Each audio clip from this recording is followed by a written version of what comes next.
How do you become part of the 25% of the population that knows their true passion and are on their way to master it? Stay tuned to find out. Welcome. Okay, here's the question. You serious? How are we dark horses? You know, the ones everyone is betting against, the ones they don't expect to win, place, or even show on the track, and they'll even laugh on us when we talk about trying. How do we show the world our greatness and triumph? Come on. Well, that's the question, and this podcast will give you the answers. Let's go. This is The Dark Horse Entrepreneur. My name is Tracy Brinkman. And push it up. What is up? What is up? What the hell is up, my Dark Horse friends and family? Welcome back to your ongoing dose of finding your passion, learning. I'm your Dark Horse host, Tracy Brinkman, and you, well, that, my friend, is infinitely more important. You are a driven entrepreneur, or maybe you're one in the making. Either way, you're here because you're ready to start, restart, kickstart. Just start leveling up with some great marketing, personal, or business tips and results in order to build that beautiful business of yours into the empire it absolutely deserves to be. That's why I'm here hitting you with yet another solo success episode coming to you straight from the Dark Horse HQ as we dive deep into success with actionable advice, tips, and steps designed to help you level up your game in business as in life. Because as we already know, there are no shortcuts to success except for taking those little steps towards your goal every single day. Now, as usual, before we kick this off, I know you're getting value from this podcast.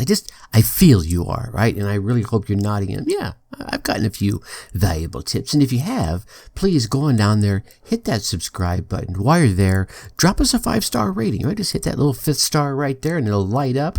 And then go on down there and take a couple of seconds, write some kind words in the reviews, ask some questions. Heck, leave some comments of suggestions. Topics you'd like us to cover, folks you think we should interview. The real key here is these subscribes, these ratings and reviews. They tell the podcast platforms out there that you are getting value. You want to keep hearing more of it, and they lift us a little bit up in the rankings so that we can reach more driven entrepreneurs just like you. So if you are getting that value, and I know you are, right? Yeah, okay. Please take a moment, show the love, and help spread the words. I appreciate you. I want to start this episode off with a definition, and I know in the title here we're talking about mastering entrepreneurial skill, or skills maybe. And I went and looked up the definition of mastery, right? Mastery is a noun, right? Which we all know that. But definition number 1 here, a comprehensive knowledge or skill in a subject or accomplishment. And number 2 is control or superiority over someone or something. You know, and to get a comprehensive knowledge in a skill, go take a little time, right? You're going to have to grind it out. And grind it out, my friends, means a little effort and some desire. And here's the cool thing about that, right? What do they say? 10,000 hours makes you an expert. You know, the expert status comes with a payoff. And I know I've watched and studied and read studies across varying fields during my time on this big blue spinning globe that we're on, and have come to realize there's actually a formula for achieving success. I know you weren't expecting this one. This is a little gift to you. And the formula is really easy. Practice plus effort equals skill, right? Now you've got the skill. Now you take skill plus effort, and that equals achievement. There you are. And that's how you do it, right? Simple. I know. Duh, Tracy. I already knew that. But let's take a minute and break this down. I'll give you an example. Way back in my late teens, early 20s, I I've told this story maybe once or twice. I used to like teaching martial arts to the kids on the block, and I was one of the oldest males on the block, oldest boys, and we used to, the three of us older boys all loved martial arts, huge martial arts fans. We're talking about the late 70s, early to mid 80s here, where, every Saturday afternoon would have those B-rated, overseas movies with the dubbing and the flying ninjas and all kinds of craziness. So we as kids, we'd get out there and we'd be doing fight scenes, and some of us were actually trained in some martial arts tactics. So we started teaching the kids, and we found the best way to teach these kids was turning it into a fight scene and then teaching them the routines through that. And what I found in this is that I could take two of the other boys on the block. We'll just call them Joe and George, right? Now you could take Joe and say, okay, here's what I need you to do. I need you to practice this movement followed by that movement followed by that movement. And you take George and teach him the exact same thing, right? And say, now, when we do our scene next week, you're going to be using those movements. So you got to be really good at them because they're, and you show them why they're doing them. And they're like, okay, I get it. And let's say Joe practices his thing for 4 hours, once, maybe every third day, right? So he gets to practice it twice as the week goes by. But George is a grinder, man. George is out there practicing for an hour, and then he'll go in and eat dinner, and he'll be in his room, and he'll be practicing it for another hour, and the next day gets up in the morning before he goes to school, and he's practicing for another hour. Who do you think is going to be better by the time the following weekend comes around and we're ready to film that scene? Yeah, George. Right? Joe is going to have it. He's going to be good because he practiced it a few times. He's got it down. George, man. And here's the other piece of that. Let's say Joe had the more natural athletic skills for, say, this martial arts thing. Right? He would be outdone by George's hustle because he was dedicated to push himself to get there. I want to be the best. I want to learn more. And maybe even just because he wants to impress the older boys. Who knows? Maybe he just wants to look good on film. Who knows? Maybe it's just part of who he is. He's becoming the best little martial arts dude he can be because of that hustle. So if you go back to that formula, grinding it out, right? Get out there and executing his little katas, let's call them, his little movements with intensity, right? Over and over and over again, faster and more often than anyone else will give him that high level achievement. And he'll become very proficient. The same thing applies to any of the entrepreneurial skills that you are going after. You're going to have to go at it. You're going to have to repeat it over and over and over again, more often than anyone else wants to reach that next level of skill. And then guess what? You're going to have to repeat the process.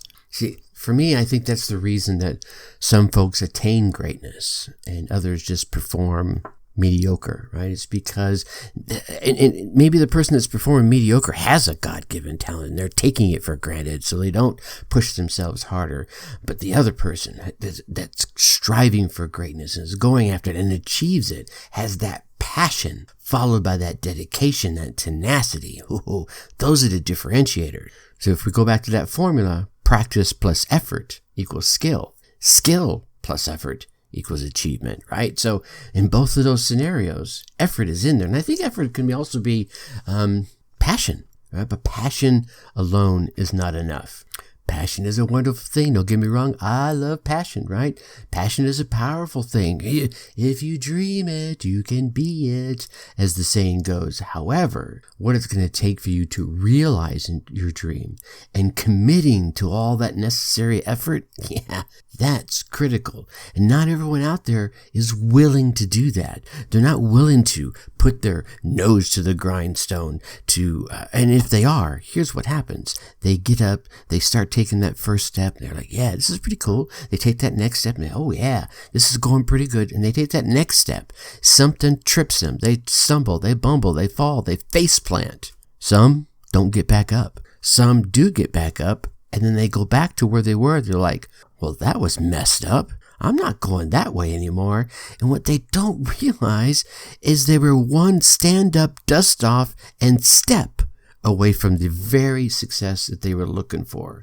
This, my friend, is why the masters never stop practicing. They go after it. They're going after it harder and faster. And here's the other piece of that. When you're taking that first step, right? You're building some momentum. You take that next step. That momentum continues and it moves you to the third step. Then you stumble, you bumble, you fall, you face plant, like I always say, and you stand up. The momentum is still there. You just got to take the step. You got to go past that fear. You got to take that next step. It takes a great deal of energy to create the step. Now you've got the step. Keep moving it forward.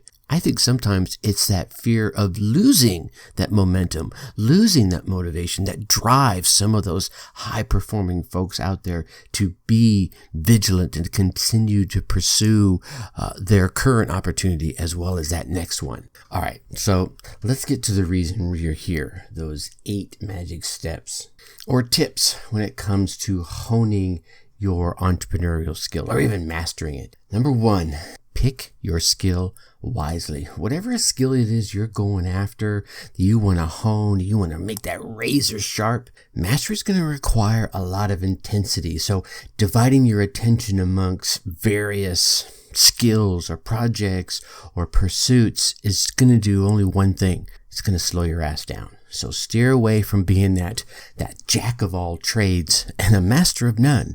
Pick one and go after it. And in going after it, tip number 2, you're going to have to commit to your goal. Here's the thing, mastery, it's a long-term play, right? And it's really one that never ends because mastery is a process of being a lifelong learner. You're going to get to that expert status and there's going to be new things to learn. So you don't want to quit or I don't know. Here's the thing, you're going to, as you get to various levels, you're going to feel these plateaus and you're going to think, all right, I'm good right here. No. You want to keep pushing yourself or you're going to reach a challenge, right? Where you're like, okay, I'm good at this level. No. You want to keep pushing yourself. You're going after that mastery. So mastery is going to require that steadfast, long haul, long-term perspective and long-term learning. However, number 3, learning also needs you to get to doing. There are so many folks out there that want to perfect their craft and they're learning all the things so that they can, but then they don't do shit with that knowledge. Become the master, right? Becoming a master, becoming the master of whatever entrepreneurial your skill that you're going after requires learning and action. And action with intensity. Remember Joe and George, right? Joe, he was taking some action, but George, man, he was going after it with intensity, right? You're not going to become the master of your skill with wishful thinking. You're going to have to practice, learn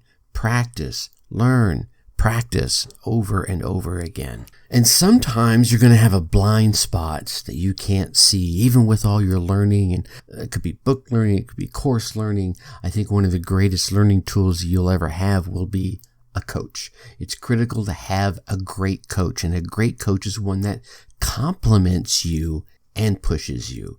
Right? It should be someone who has been in your shoes and made it through.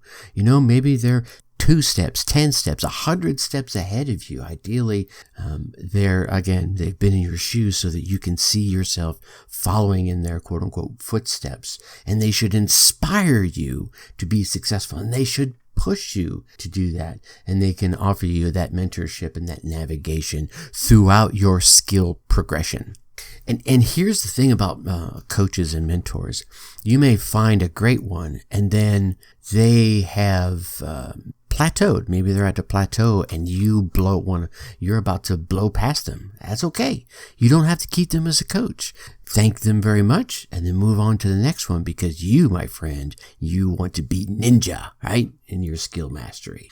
And I think the next little tip I want to leave you here is create or leverage yourself a support system. It could be, a trusted confidant, a parent, a friend, a mother, a brother, father, sister, co-worker, your significant other, someone that cares for you, truly cares for you, that you trust like implicitly and has your back. This trusted confidant is going to be very helpful, even advantageous during your journey to mastering your skill. You're going to want to stay focused with this intimate circle of people right there. Now, we're talking, I talk about the audience, and then there's your tribe. And I think inside your tribe is this even smaller Juntu crew, right? This small little circle of people that pick you up when you fall and keep you humble when you start blowing the doors off success, all right? They do both for you. They keep you in check, right? You know who I'm talking about. You can almost picture that face. Yeah, you're kind of nodding. Yeah, I know. You know exactly who I'm talking about when it comes to your intimate circle.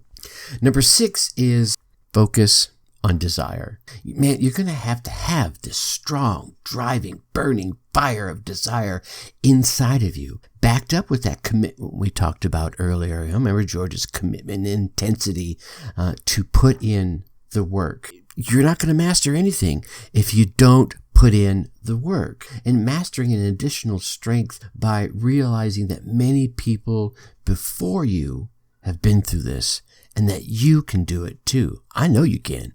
I've done it in the skills I've chosen to master, so I know you can do it in the skills that you choose to master. And that leads right into number 7 is get flippin' inspired, right? You can go out there and find books and audio books and cassette tapes and CDs and all kinds of other mediums out there of stories that will inspire you. That's one of the reasons I will continue to do the Monday interviews episodes on this podcast, because hearing their stories, the things that they've gone through and the turns that they've made in their life inspire me. They're like, wow, you went through something worse than I did. And maybe it's not worse. Maybe it's different, right? But you're like, man, and you still kept going? See, these stories of triumph over obstacles and motivation, they inspire you. They inspire me, and hopefully you hearing them here inspire you as well. So go out there and find your inspiration, whether it's via this podcast, other podcasts, books of stories, Abraham Lincoln's story, Dr. Martin Luther King's story, George Washington's story, whoever's story that will move you to keep you pushing forward. Find those easy to read books that are all about the little things that add up to your path to success. And the last one I want to leave you with is I just blew that one completely out of the water. I'm not even going to edit that out. I'm going to leave it in here. The last one I want to leave you with is learn, do, teach, repeat, right? You got to learn it. Right? And then once you learn it, you have to do it, right? There's that head knowledge. Okay, I get it. I know that A plus B equals C. Now I've got to get out there and I actually have to physically do it. So now you've got that tactical experience. And then when you teach it, I think it further ingrains it. And when you're teaching it to someone else, they also ask you questions that you may not have thought of before, because that part of it came easy to you. So now you can, further drive that home by answering the questions and broadening your knowledge base inside that piece where they ask the question. So learn, do, teach, and repeat. I would even go so far as saying that one of the best ways to learn is to do something. One of the best ways to further that learning is to teach it. And I want you to get obsessed with perfecting your craft through deliberate practice and deliberate teaching. Practice with matched intensity. We talked about George, right? That intensity of going after it every day, getting up in the morning before he went to school and practicing, right? That intensity and that commitment that will make all the difference in the skill level that you are at, that you'll be at tomorrow, and that you'll be at, a year from now, yeah? I think if you keep all 8 of these tips in mind and execute these actions daily and build your momentum, and even after you trip, stumble, bumble, fall, face plant, stand back up, that momentum will keep pushing you forward. Before you know it, the needle on your RPM, your success RPM register, will be pinging into the red line, and your confidence will be fueled by that pursuit of mastery that you are going after. Phew, I got a little riled up there. That's all right. All right, so there you have it, my dark horse friends and family. Now, in our next episode, we're going to chat about the 6 ironic rules for success in entrepreneurship and probably in life as well. And by the way, if you're looking for someone to help you with your podcast, whether you're looking to launch one, you're still thinking about, do I want to do this, right?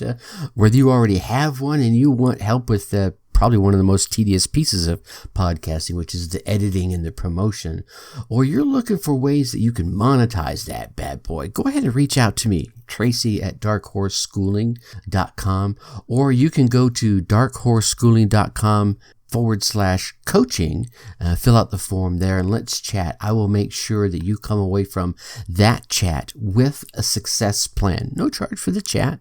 If you want my help afterwards, we can talk about that too. But again, that is darkhorseschooling.com/coaching.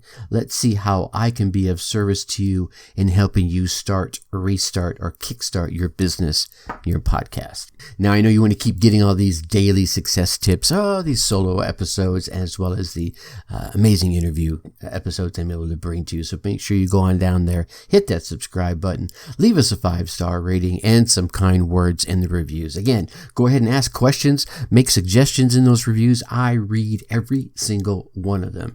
And as I mentioned before, the subscribe to rating and reviews is your way of telling the podcast platforms out there that you are getting value, that they should lift us up in the ratings a little bit so that we can reach more driven entrepreneurs just like you. So please take a moment, show the love, and help spread the word. All right, you get out there, you run your race, you get your results, and then come let me hear about them, right? I want to celebrate with you. Until next time, think successfully and take action.